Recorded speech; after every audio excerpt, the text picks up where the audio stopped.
Everything's getting bigger, larger, tons have got to be done quicker, and weather windows are smaller. I think he gets busier every year.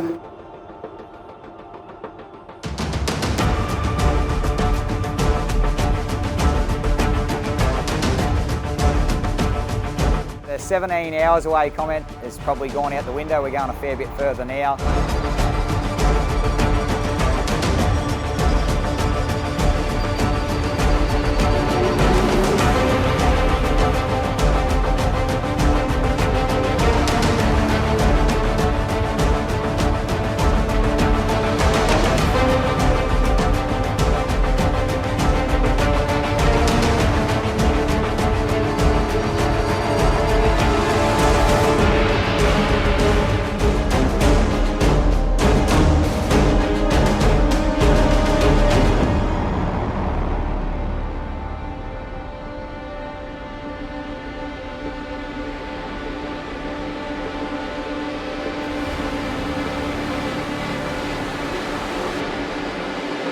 But this thing here was the last thing I thought I'd see in Sam Monk's fleet of stuff. I don't know what his thoughts behind that was, but wrong shade of green for me now.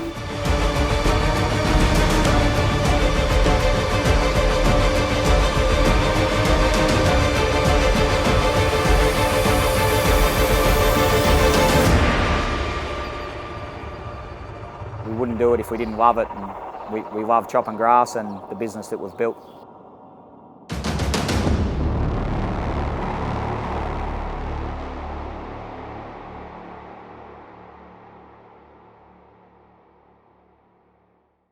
My name's Sam Monk. You guys were here 2 years ago, 2 harvests ago, and yep, a fair bit's changed, but also a lot's still very similar. We're running more forage harvesters now than what we were, still employing a lot of overseas staff, so that's very similar to what we were. And some of those guys, or a lot of those guys, are still here with us today. Forage harvesters, we're running 11 now with 10 Claas, and we've added 1 John Deere to the fleet, so that's only come this season, halfway through the season. So it's been 2 years since the last time we seen you then? That's right, yeah. You haven't seen the barber since then, have you? I haven't, no. It's been a couple of months since I've seen that. It's well needed now, that's for sure. Right, you must be busy at the minute then? It's beginning to wind down a little bit, thank God, so might have to book an appointment soon enough. Aye, so there's no time for the barber when busy season then? No. Just chasing pin drops at the minute. So how's the season going for you so far?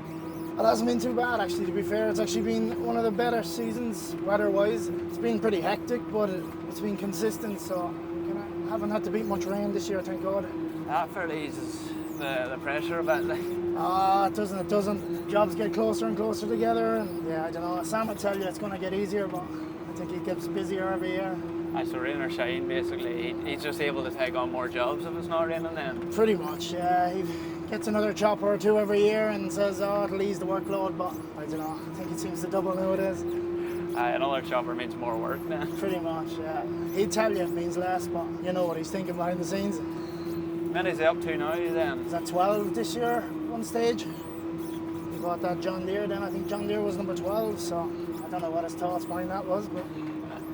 You're not keen on the idea then? It's just the wrong shade of green for me now. You're committed to the Claas then? I think I am now, yeah. It's what I know now at this stage, and that I don't like change. Stick to what I know, and I should be right. Right, Collie, how did you manage to land yourself here then? Because that's definitely not an Australian accent. Well, like everybody else around here. Like. I said I'd come out for a couple of months, and that was a good few years ago now. I went working for a different contractor for a couple of months, and then came to Sam, and here ever since. Yes. Where are you originally based? Me, don't know. You're a Meath man as well? Yeah. So I wouldn't be too far from Shad home now, yes. 20 minutes. So. Half of Meath must be here. There's a good lot of us, yeah, and there's even a good lot of us that were here that are gone again now, but there's a good lot of us now who'd be 15, 20 minutes away from each other at home. Everyone kind of knows everyone, really. Is it just by chance, or does everybody just hate Meath, or what? Pretty much, yeah. There's not a whole lot to it, like, so the quicker you can get out of it, the better, probably. Look, and here's good now, to be fair. You're busy the whole time, whereas in it's kind of not nicer work too. You're probably driving better gear and we're well looked after here now. Everything's kind of the best of the best, to be fair.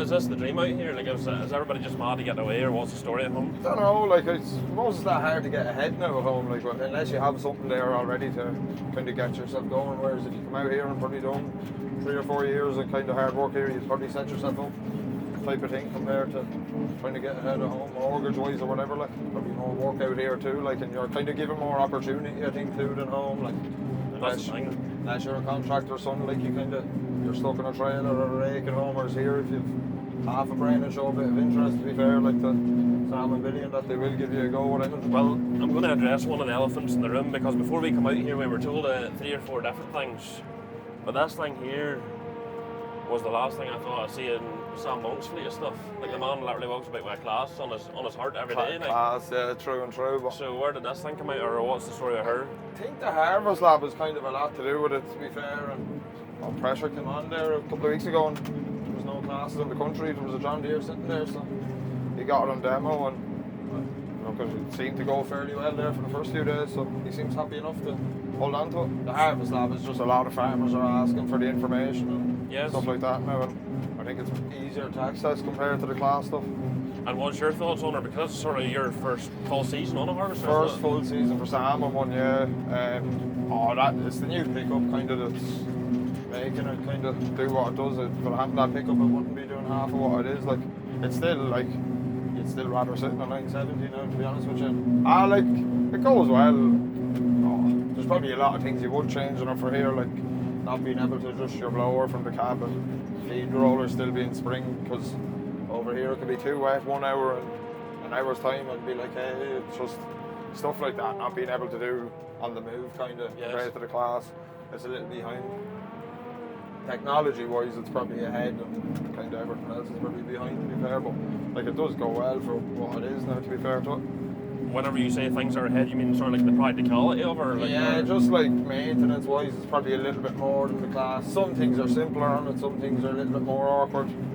But then, like, being able to adjust your blower from the cab in the Claas, whereas this you're getting out and measuring it, and you, with going from crops being too wet 1 minute to too dry the next, it's kind of, you're losing a half an hour there getting out and doing it manually and stuff like that. Having that many classes, kind of, you're carrying all the parts for classes, and everyone in the yard kind of knows Claas inside out. Like. So that's probably a big selling point for Sam too, to keep everything Claas.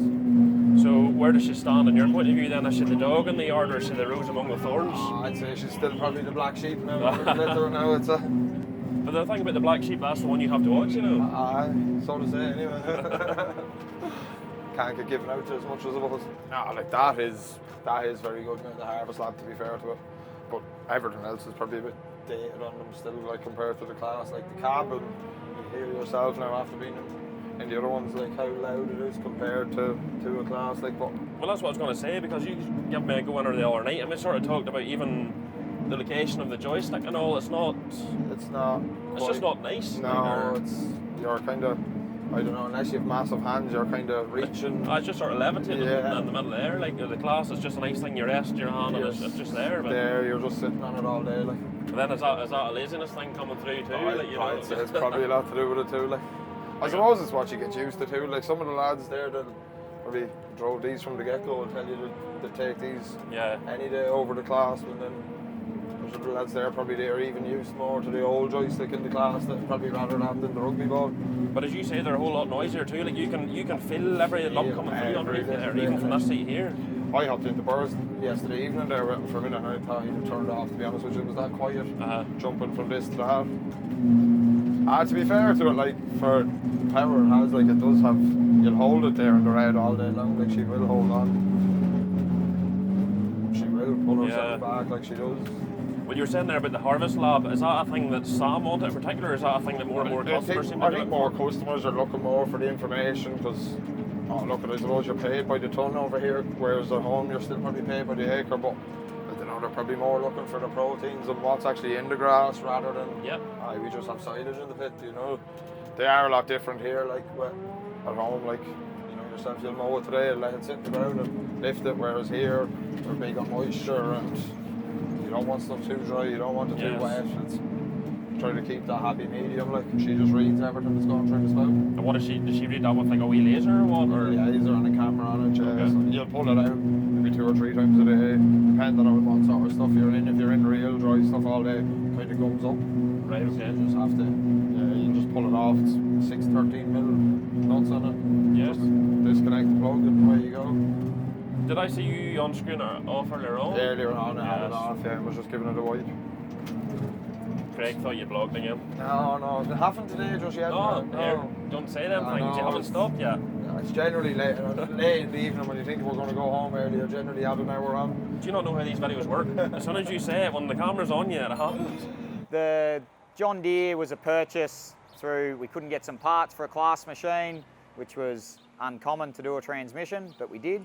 John Deere were good enough to demo us the machine, and we've been up against it a little bit with the Claas telematics. So I'm a staunch Claas man, and that's not going to change, but we definitely need to keep going with technology, and John Deere at the moment seem to just be a bit more advanced on the technology as requested by some of our customers, and at the end of the day it all comes down to our customers because that's who we work for. We thought we'd give the John Deere a go and see what the John Deere system is all about. The Claas telematics is getting there, but they're probably slower to get it to where we need it than what we actually want. The NIR system on the Claas is really good, but we need to go to that next level with the mapping. And unless you draw the boundary on the Claas system, and it's very time consuming, it doesn't actually give it. So it gives us all the data we need if you've got the time, whereas the John Deere system, back to Ops Centre, we can just pull the mapping straight out and send off to our customers as need be. So at the moment we are fitting the John Deere system, John Deere GPS Green Star into our Claas machines, and hopefully that solves most of our problems, but at the moment we're going to give the John Deere a go. By all means we won't be changing brands completely, but I don't think it's a bad thing to have a John Deere in the fleet as well. And I think the thing is about the John Deere mapping is going to come more into play as people advance. Farming out here is changing, so we're not so much cut silage feed cows now. People are right down to their numbers, their cost of production, cost of putting silage in the pit, all those sorts of things. The smaller farmers have changed, they've gone. The larger farmers are buying up more farms, so therefore they're milking more cows, there's more risk. So I think, you know, the John Deere system, to be able to give data straight away is good. The Claas, as I say, can do it, and their system is good, but it needs to be simpler and easier to access the data, which they tell me they'll have early next year. The data is what we do have to have because, you know, people are down to their numbers. And I think what I'm probably trying to say is 4 or 5 years ago, people weren't as hell-bent on having the data straight away. The tons were the tons, the loads were the loads, the hours were the hours. But now it's, you know, kilos of dry matter per cow. And they need that information to be accurate to make business decisions. Well, one thing I sort of noticed over here, and even at KB's in America, the boys, they're taking the grass and that and moisture at a certain dry matter. Yeah. And that's what their way, you're making the contractor work around the grass. Whereas at home, the grass is coming down whenever you get the chance and you make it up with your mill or straw and you try to balance it out that way. But I suppose here in America as well, you have the window. Yes. Like, yeah, fair enough, it's going to get wet today, that's why we're probably pushing this stuff in, but whereas at home, like, you don't have the window to wait around for it to come right, like, and yeah, they're flat out tedding, but it's time frame really too. Whereas it's the same here, you don't want anything below 30% and you try not have anything above 40% dry matter is kind of your go-to happy mediums if you can get it up. Yeah. 34, 35, you're kind of fairly bang on. Well, like as you say, like there's stuff sitting over there, and well, to be fair, I've seen worse stuff going at home, but the window's going to be there tomorrow. Yeah, so you may as well let it lie another day. So what odds? Exactly. Yeah, fair enough. It's merged. You'd ideally try to get it in before the rain, but it's safe and it's more too. Like just turn it there with the rake, and you'll get it again tomorrow. Like.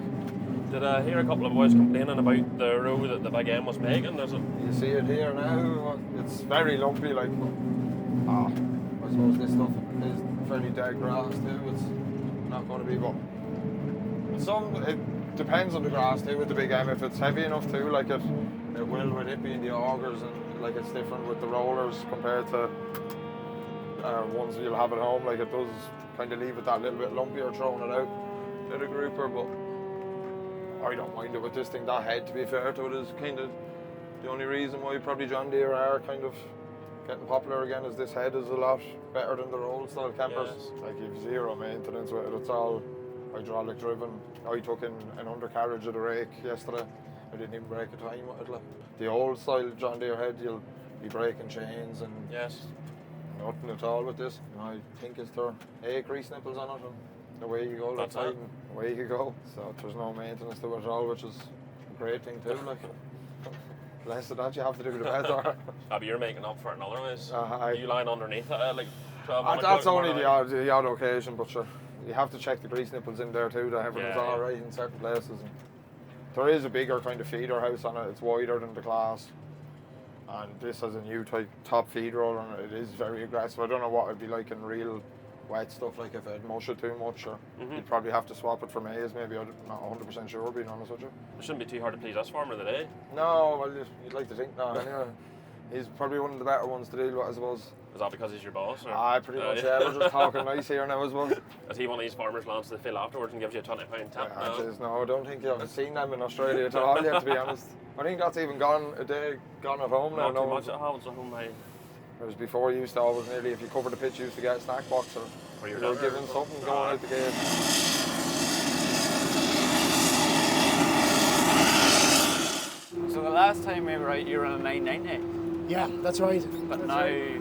you're in something different. I brought it to a 970 now, so an inline 6 970. I didn't know what to think of it at the start, and I absolutely love it now. I don't think I would go back to a 990, Right? especially for grass anyway. Why is that then?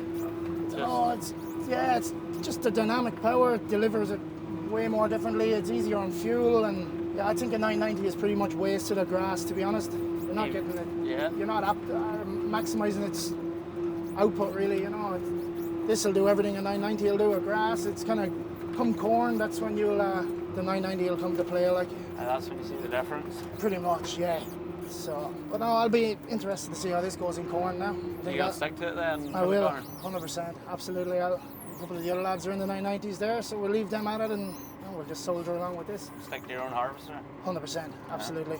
It's a lot better that way too. Everyone has their own machine and they can look after it and do what they need to do to it. So if something breaks, they can only point the finger at one person, I suppose. Exactly. So I assume this is new this year with a 50 years of Claas sticker in the back. Yeah, no, it was an ex-demo. There was, I think, 160 or 180 hours on it when we got it.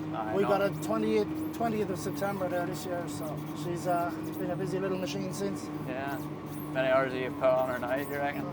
We just looked there earlier on. There's 850 on it now. So, yeah, I don't know. You've been busy. 100%. I think you can explain the haircut. Yeah. So, but no, it hasn't been too bad. Grass this year, you've been running a Claas header then? Class head, yes. Yeah. Yeah. Came with that new hydraulic-driven head where you can kind of individually speed your tines and auger up, and Okay. we said we'd give it a go, and God, I was very impressed with it, to be honest. I was kind of leaning towards Kemper a lot at the start, and that Claas head did surprise me a good bit. Get an even crop flow, and no, it actually wasn't too bad. Conditions down south here, it'll rightly test them too, so Yeah. you've probably seen the other day that rough ground. Like, It's, speaking of conditions, like, it's just, you drive into a field and you just can hardly believe it, like, oh, 100%. Yeah, people think it's rough at home. oh, it doesn't look near it. Nah, there's paddocks here you wouldn't walk across. Yeah, you're only breaking ankle, like. Yeah, 100%. 100%. But look, I suppose not every man has a ring roller or a land roller, so I think they need to get one, but And to be fair, they don't get much of a window to do any rolling, like. they don't. No, it's either ringing wet or the ground is rock hard, so I suppose they're only doing with what they can do as well. So, It's such a funny place, like. oh, that's it. Just Like- had a John Deere moment there for a sec. Oh, no, the spiders and stuff. That's right. I think poor Collie spends more time with his arm inside in that thing now than he does in it. I'd say you let him off lately with it too, like. Oh, I did. Didn't give him much abuse at all. No, just no.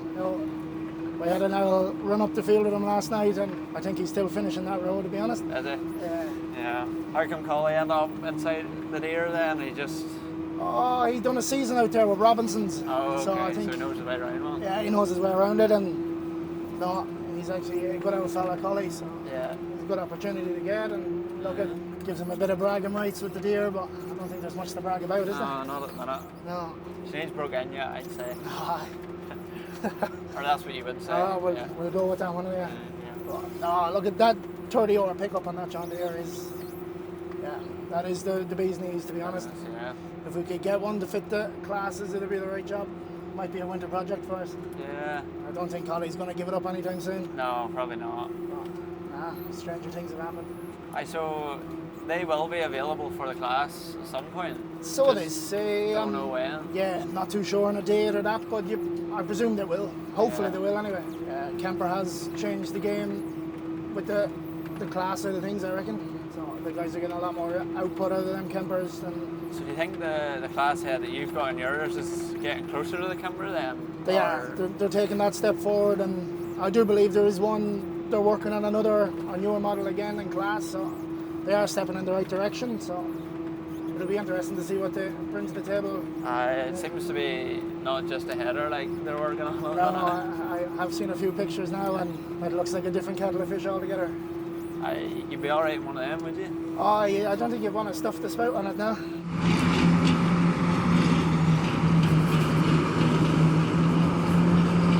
The fleet's very similar. We've added 6 new Icon fast tracks into the fleet, which is, there was no real purpose to go to the Icons. It was more just the fact of that's what is now available in the model of a fast track. The John Deeres we've stuck with exactly the same. We have got 6 250Ms coming, the new ones, with IVT trans, so they'll be exciting to get here. And then we've stuck with Fendt all the way through, so we've added a few more 930s, probably another 5 or 6. And we go load and shovels, all 435s, and added a 457, and that won't change either.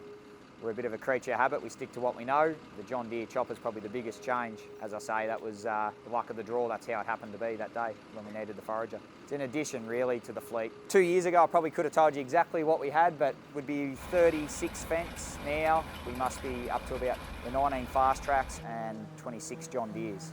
Claas foragers won't change and Fendt tractors won't change. They just seem to be the most reliable, and I stick to what we know, and to be honest, it all comes down to the dealers. If we didn't have Reece Evans as our Fendt dealer, maybe we wouldn't be as staunch Fendt then, and same for the Claas, you know, our Caffreys in Echuca, they don't let us down. You know, if they can't get it going or they can't help us out with parts, it's not through a lack of not trying. I haven't done too much in the 457 myself. There's only been 2 drivers operate the 457 since we've had it. Probably be up around a couple of thousand hours on it now.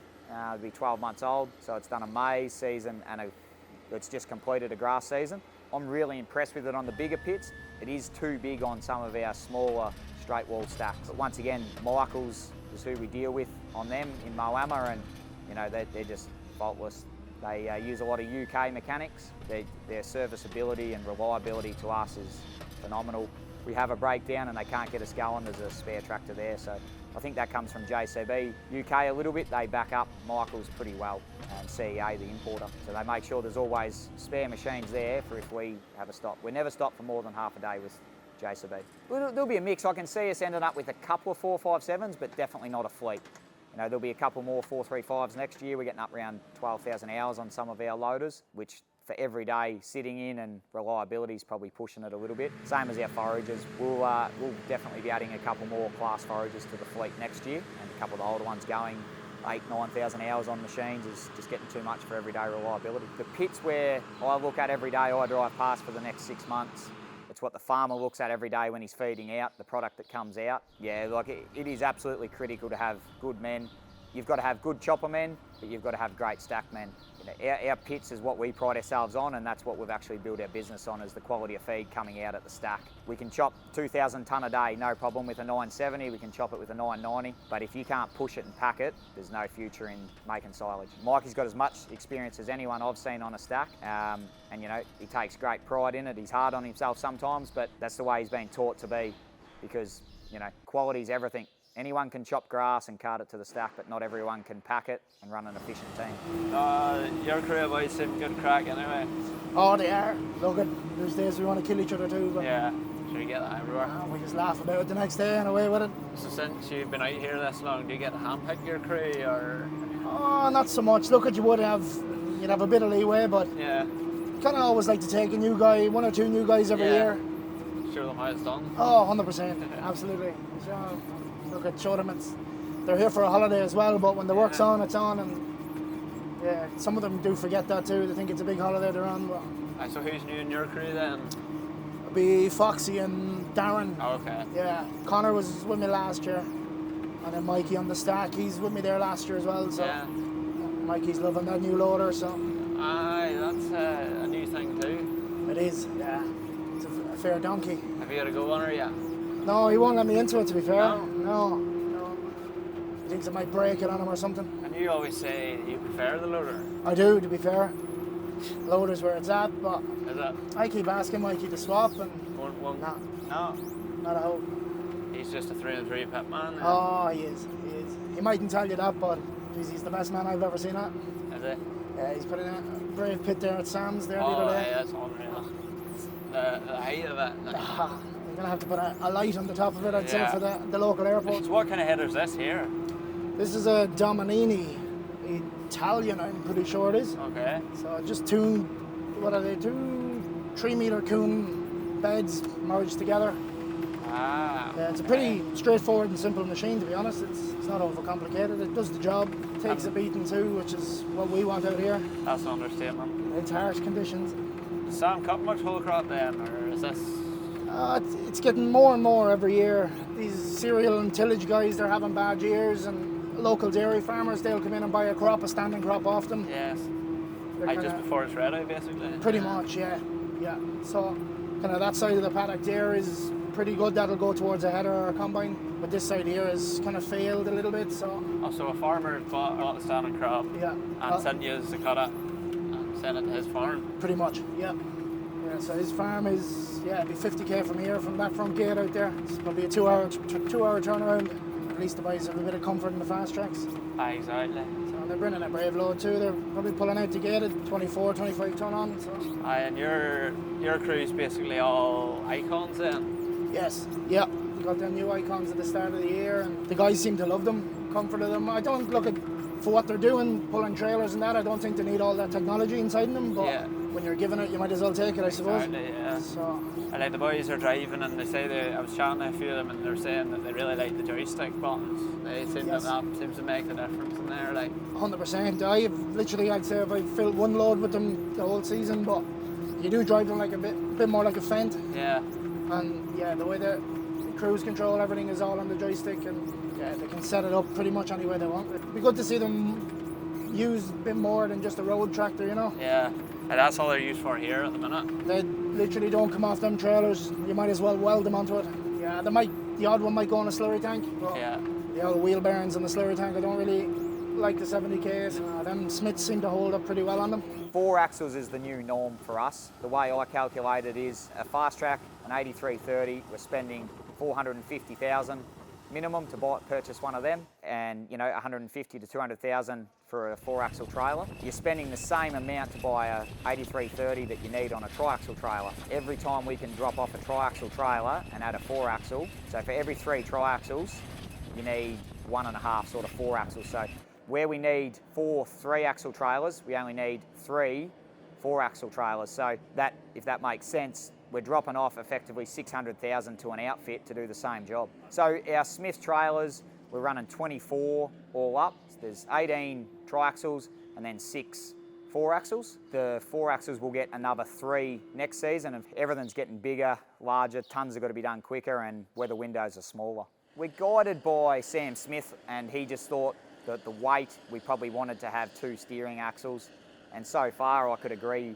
The very first 3-axle Smyth that we had come, it had positive steer, but I wasn't a fan of that at all.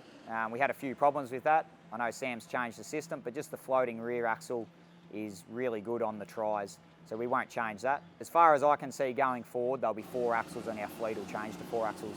The 8330 handles them. Yep, it takes a little while to get up to speed on a long draw, but paddock work and efficiency, it's tenfold above just a tri-axle. When we first got the 4-axle trailers, everyone was very concerned that we wouldn't be able to tip them, but I'm not quite sure where or how that come out of America, because we haven't done anything different, and an 8330 tips them up. We've had 824s on them, It's only 240 horsepower and handles the trailers no worries with rear wheel weights and tips them no problem. Yeah, as far as tipping or any faults with the 4-axles, I can't say we've had one, and we're running 6 of them now. So the 4-axle trailers on the fast tracks are quite heavy, but as long as you put a deck weight, I think we're putting 1,100 kilo deck weight, just makes them a bit more stable tipping if you've got 30-ton loads, 30% dry matter product in the trailer. But if you get out to 40% dry matter, it's no worries, the tractor doesn't even feel it. So it's not lifting and it's safe, everything's got to come down to be safe and easy to use for the operator. And the Smyths then, they've got bigger since the last time. Yeah, a lot bigger, yeah. It's not like a wee increase in size, No, it's another axle. It's another 20 cube, really, isn't it? They're wider as well, aren't they? 100%, 10 foot, yeah. We thought kind of coming down south, up north you'll work at grand, it's open farms and that. Coming down south we were like, you're going to have to pick and choose where you send these things. But I think there's one paddock down south that we couldn't get into. Right, just the one. Just farmer came out with a snips, cut the fence and let us in. Wow. So it actually wasn't too bad. Not many farmers at home would do that for you. Oh Jesus, no. No. They'd be giving out to you. Rate my good fence. That's it, 100%. I just tell the lads to knock it on the way in and don't knock it on the way out. But no, I touch wood. They've been very good actually, to be fair. Them fast tracks do know they're behind them too, so would just want a good lad on it too. They do bully you a little bit, but... They're bound to hold some load. Oh, yeah, it's chronic. You actually get a tri-axle to pull in underneath, and it's like a 20-foot pulling in with it. It's like a little biscuit tin. I don't know if they're going to get any bigger in years to come, but I don't know if they can get any bigger. You need a far bigger tractor if you go any bigger, wouldn't you? 100%, absolutely. Then where do you get a bigger tractor? That's going to do the same work as a fast track? Oh, absolutely, 100%. I think where it's at now is, they've mastered it, to be honest. And yeah, you're the limits for now anyway. Look, it's not too bad. When you get in a good field or a good paddock, you can get these trucks in too. Speeds to show up. It's just, they're slow tipping. I think Mikey there on the stack, it's 55 seconds, quad axles in, tipped up and gone, and it's probably 5 minutes for them walking floors to unload. It makes a difference, like. Oh, it does, 100%. How much more would the walking floor hold compared to the Smyth? Would you know? That one there, I'd say, is probably anywhere from an extra 5 to 10 ton, depending on the crop. So it's not an awful lot more. It's not, no. And they wouldn't be miles faster on the road either. No, well, look at their 100k speed limit for trucks out here. Yeah. It does make a big difference, but depends on the roads, I suppose. That's it. You want to be on a fairly long draw for a fast track, or a truck to lap a fast track. Fast track won't have any less of a load than him at the end of the day. So to be fair, you wouldn't just be doing 100k down a lot of the roads here. No, that's for sure. People come out here and they think it's going to be 300-400 acre paddocks. Yeah. You still go into your 1 and 2 acre paddocks as well, like. Just be in and out of like 5 acres here and there, like it's just 100%. Down the road and lift 10 acres there, and back the road another bit, another 20 acres. It's so similar but so different at home at the same time. I think out here you have the lifestyle, you have the weather is kind of on your side a little bit, not all the time, but the weather fairly helps a bit whenever it's warm. Like. Oh, it does, 100%. It's such a longer season too. Like, I don't know when we started chopping. I actually. I'd be afraid to think back when we started chopping. But bear not thinking, bound to be days in the week where you don't know what day of the week it is. Oh, that's it. Look, days flow into weeks sometimes, but that's part of it. Look, it's silage for you at the end of the day, no matter what country you're in. When it's good, and when it's bad, it's terrible. I'd like to think now that we're getting to the point that we don't really have an off-season, we're definitely chopping forage 9 months of the year. In a bad season, maybe 7 months of the year. Every day there's machines out right through the winter, from our trucks to cultivating, our earthworks, or whether it's even just working on the dairy farm. That's the way we've tried to build the business, that we can keep full-time staff, long-term staff, but you definitely have your peak. And your peak's always going to be through maize and spring silage. Yeah, so when I get up in the morning, the phone's normally ringing by the time you get out the door. From 6 o'clock, pretty much your phone's ringing hot in the middle of harvest, right until midnight. Sometimes it doesn't stop. If I miss a call, it's normally because I've laid the head down for a rest. There's not a lot of downtime in the middle of harvest unless it's a really, really wet day, and then that takes you to the office. No, the office girls would love to see me in the office more than what I am, but you've also got to be out helping the managers run it. I'm very lucky with our management team. We've built up some really key people, and I won't go through and name them all, but you guys would have seen that there's more than just me running this business. It's built on people, and without the people we've got, we wouldn't be successful. And that goes right down from one of the girls running dinner out and being organised, to the office girls doing the pays, to the managers in the paddock looking after machines and our customers. The life of me is pretty much I'm there to fix the problems, put out the bushfires, and that's really what it's become. I take a lot of calls from customers still, and that's the bit that I never want to lose. I maybe don't take as many calls from the staff as much anymore, as they've got their team leaders that talk back to me, but every day I would talk with our team leaders, at least once or more a day. And then there's Billy, he runs the Southern Division down here, and you know, him and I could talk 10, 12 times a day, whether it's good or bad conversations, how we're going to get to where, and how we're going to make it all gel. Billy's been here, would be 10 years, and we've got a great relationship. It just works. He's like having a brother in the business with you. You have your days where they're not great conversations, but you also have some great conversations about we're getting there and we're getting this done. The 17 hours away comment has probably gone out the window. We're going a fair bit further now. It's nothing to see one of our trucks 3,500 k's away from base here, whether we're up there baling hay or chopping sorghum as we are at the moment.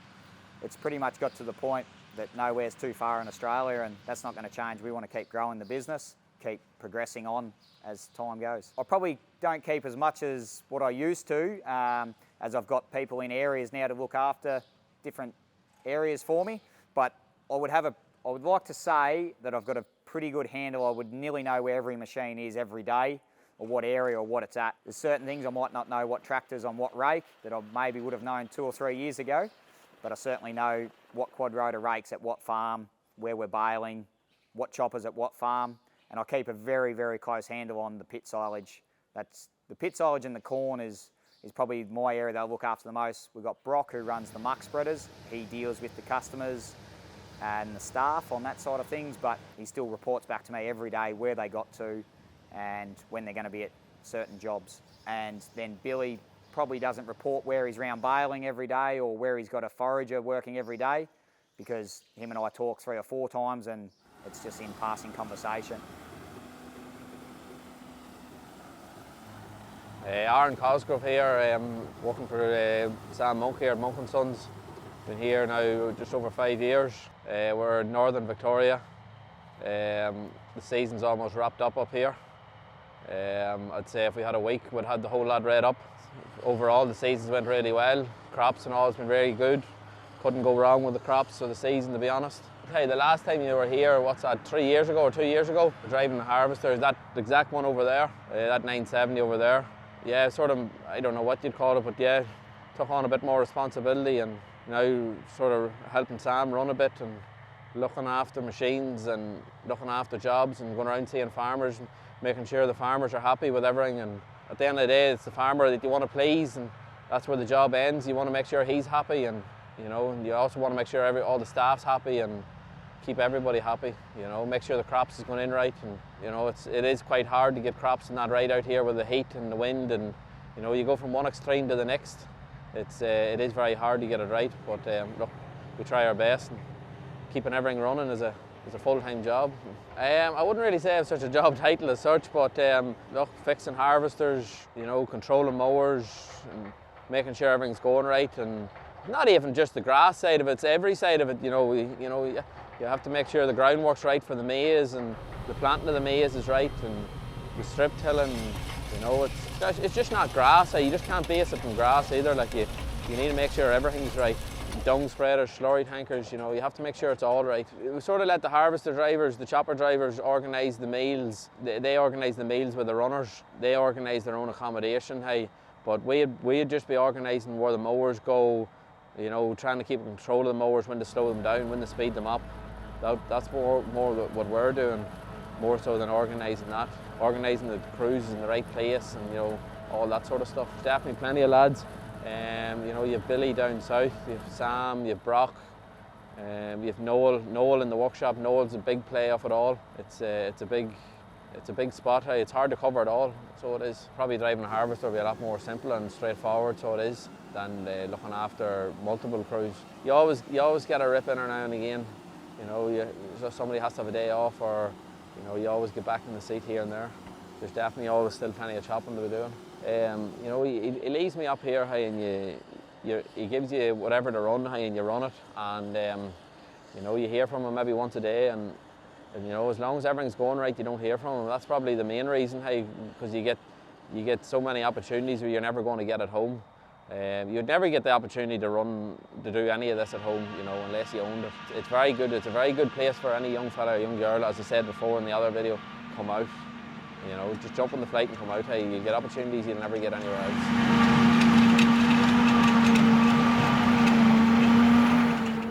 What was that, Tilly? Do you know how many more hectares this year cut?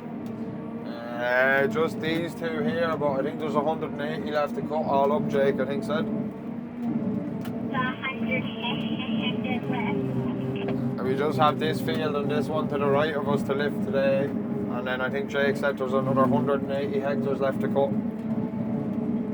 Yeah, that's right. It's the real boss of us on there. I was going to say, it's a good thing you've Tilly here to keep your eye. Yeah, she keeps an eye on us. She misses nothing, hey? No. For all age of her. Not a bit. She even drew a couple of loads there with the little gator earlier on. I've seen that. She's seen the we were waiting on trailers, fill the gap in. But I think it's a different world out here too, you know, for the next generation. Like watching boys at home and young boys coming through and no interest in this, and then the likes of, you know, we girls what, 7? Oh, yeah. And just playing mad to get at it. Absolutely. She filled a couple of loads with this there the other evening, and she's now, as long as I can remember anyway, Tilly would always come out. First thing she wants to do is get into a tractor or sit in beside you. You're maybe training her up so you can get out of it, are you? Look at if we can get it handy, we'll take it handy. Yeah, since you were here last time, I suppose the kids are a couple of years older and they're mad on GRASSMEN, and they were then, and that hasn't changed. The oldest daughter's 8, Matilda, and... Now is there a meeting going on, or you boys should just stand around doing nothing, because there's grass that does need to be cut, you know. Oh, all right, well, we're just waiting on a couple of trials and we'll get into it. Well, tell them to hurry up, it shouldn't take them that long. If she could leave school now and come and work in the business every day, she would. Ali's not so gone on the business, but she loves the fact that we've got Monk & Son Ag Service, and young Charlie will, yeah, it'll be a fight between Matilda and him who actually takes over the business one day if things keep going the way they are. They're very, very passionate, and there's a fair bit of talk about who's going to run the show between them, as you would have seen in the videos of them running around in the paddock and driving around in buggies. Charlie is a contractor looking after the JCB. Yeah, you're the manager, remember, and I'm the boss. Yeah? Yeah. I'm the boss of one in the tractor. You're the boss of the track. So who do I ring if I have a problem? Me, I ring then you. Charlie's the manager, so if I don't answer, call him next. Okay. You know, the kids are my number one thing, and what I love having as part of the business as well, and seeing them love it like I do. Because as we've always said, it is a business, but we wouldn't do it if we didn't love it, and we love chopping grass and the business that we've built. Yeah, I've been lucky with my kids. They love the outdoors. They're very, very passionate about what we do and chopping grass. The life skills that they've learnt, being out in the paddock with guys from overseas, girls from overseas. You know, Matilda's, you know, she could nearly name every staff member that's been to this place. Occasionally you'll be sitting there and she'll say, you know, Johnny from last year, can you remember him, Dad? And it just makes you think this kid's switched on. She wants to be a part of it. She loves it. They're out in the real world. They're playing with the real toys. Safety is obviously always a concern. You have to hold them back, but yeah, I wouldn't have it any other way than being out in the fresh air. You know, I just love seeing them, love it as much as I do. So what's kept you here all these years then? I don't know, bound to say the love of it really too, and I have a little boy and a partner here now, so they'd have a big part to play in it as well. You're well settled out here then? Oh, that's it, 100%. Yeah, it is the lifestyle as well. Yeah. I suppose you want your wee boy to grow up with the same lifestyle now out here? Oh, I don't know. There's days I think he could go off and be a doctor or something. Have a bit of a life, but look, there's no better place to grow up doing this sort of stuff. You've likely convinced already what he wants to do. 100%, yeah. He's chopper mad at the minute, but once it's not John Deere's, I don't mind. Yeah. So I did actually see a picture of him sitting in that John Deere the other day, and oh, get away, get away. I wasn't too happy now. But I don't know, look at whatever he wants to be, he'll be, and Yeah. we'll support it at the end of it, won't we? So you'll be here for another good few years yet then? We'll do another few year anyway. Take it year by year. Yeah. So You're no panic home then? no, look at home will always be there. Yeah, exactly. So you're better off. To anyone who wants to go and do it. So you don't know it till you try it. And it is a big step. I suppose someone leaving home, but you've probably seen yourself. You land out, sure, you've probably met more Irish here than I maybe anywhere spoke else to you've been. a handful of Australians. Just. Yeah, 100%. It's like a little village in Ireland there, It St. is. John. It literally is. It's chronic. And like, I'd say the crack has to be lethal as well. Oh, Like, 100%. all them boys are living together. Like, the only way I could describe it is it's like uni accommodation. It's like college accommodation more than anything. 100%. Like, it's all people your own age. Oh, that's It's a it. good out crack. You're all there for the same interest and the same job and the hobby, so. You're surrounded by people that love the same thing that you do. I can't fault our staff this year. Like we've probably, we were running 135 staff across all the businesses, and we've brought probably another 50 to 60 out from Ireland, UK, France this year. Most of them would have been interviewed. 75% of them would have been interviewed when we go and do our interviews. Applicants, we get lots of applicants. Yes, some are only miss out because they're young. It's not because they're not good drivers, but we try and pick an age limit. If you're over 22 upwards, suits a bit better because it is a long way, as you boys would know, to fly out here, and it is quite remote from what you're used to back home. Driver-wise, we seem to be getting good staff and plenty of them, but you never turn down someone with plenty of experience. You're always looking for guys with experience. The GRASSMEN thing for us has been fantastic. We love what we do, and we're proud of what we do. So to be able to share that around the world with lots of staff that have been here and still see what we're up to, our growth, that's great. But the key for us is to show what we're about as a business and a company, the people that we rely on, because effectively we rely on people. We're no one without great people, and I believe we've got great people and we'll continue to get great people because we look after our staff. If we didn't have the GRASSMEN stuff, perhaps people wouldn't know near as much about what we do. That has definitely helped. There's some very passionate GRASSMEN guys, you could say, when you get over there to Ireland and Scotland, and I got my eyes open to that when I was over there, how passionate they actually are about GRASSMEN and what you guys and Gareth has built, and Ruth over there. It's fantastic, really, and that's our passion, I suppose you could say, is chopping grass and cultivating dirt and farming. So it's good to see other young people that love it as much, and it's like a live TV show, isn't it? Really, it's showing what we do on the other side of the world. So as far as staffing wise, I definitely think it's helped. Yes, we could get plenty of staff before that, but I'm sure this has give us a push along. But there's more than us that's got overseas staff out here in Australia now, because 5 years ago we couldn't function without overseas staff, and the way it is here in Australia today, we definitely couldn't function without overseas staff. Every farmer you talk to, you wouldn't have any spare staff. Every contractor you talk to, how do you get your staff? It's the reality, and it's what it is, and I think it'll be the way going forward that we'll need overseas staff. It's not going to change. I think we're on our trailers, aren't we? One on the way there. Connor's done a puncture, so he's plugging a tyre. Always something, isn't it? I think it comes in trees. So have you got your third yet? I suppose your Well, third. Connor can be me third now. We'll take that and we'll start fresh. Like what did break here earlier? She just sheared the bolts off the main coupler, main drive coupler.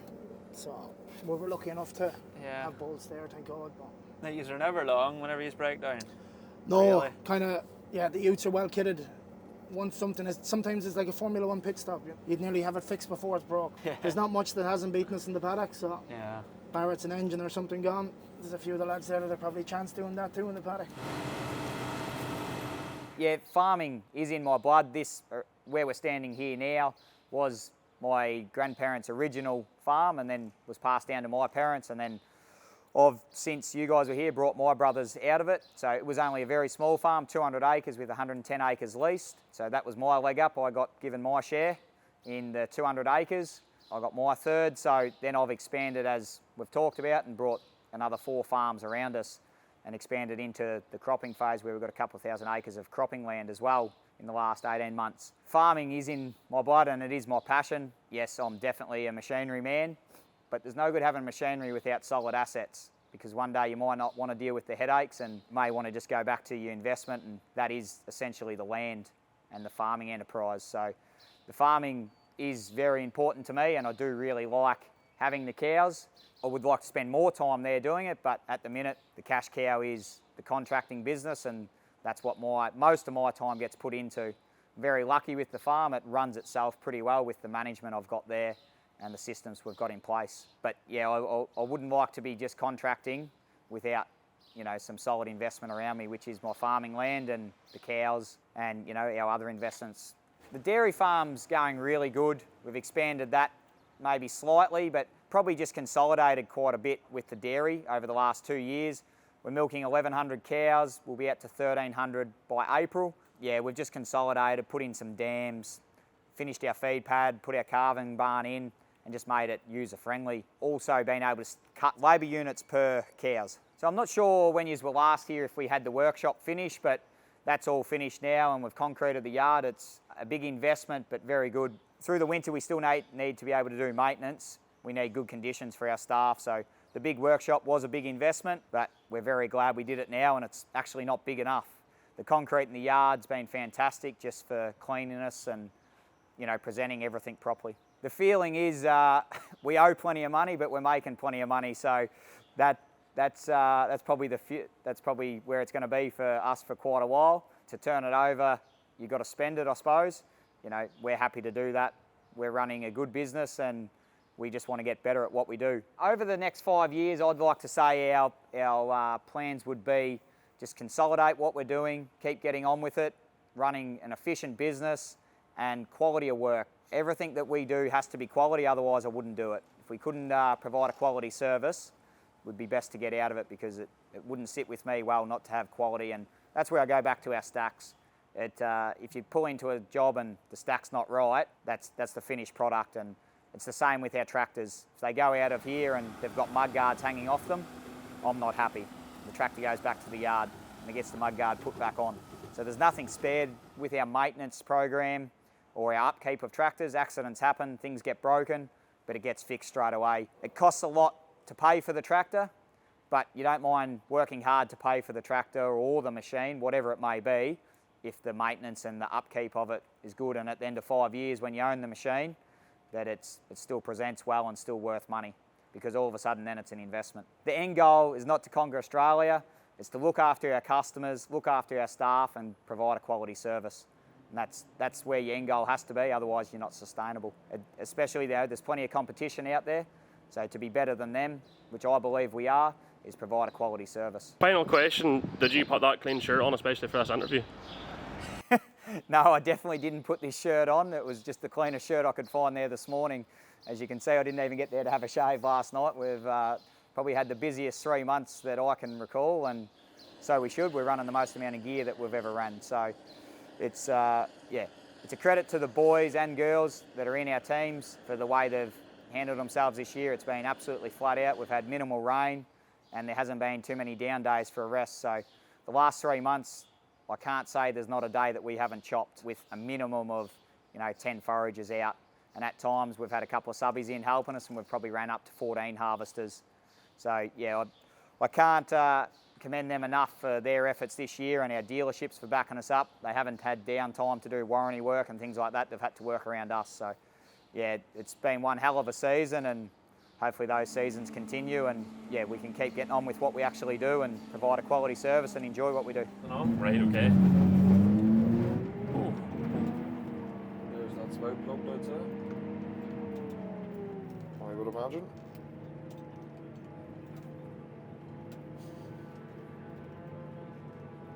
It's the spout that's it is good, but with this stuff being dry all of a sudden you never get to. Yes. This is where. That's the QDI then, is it? I'd say so.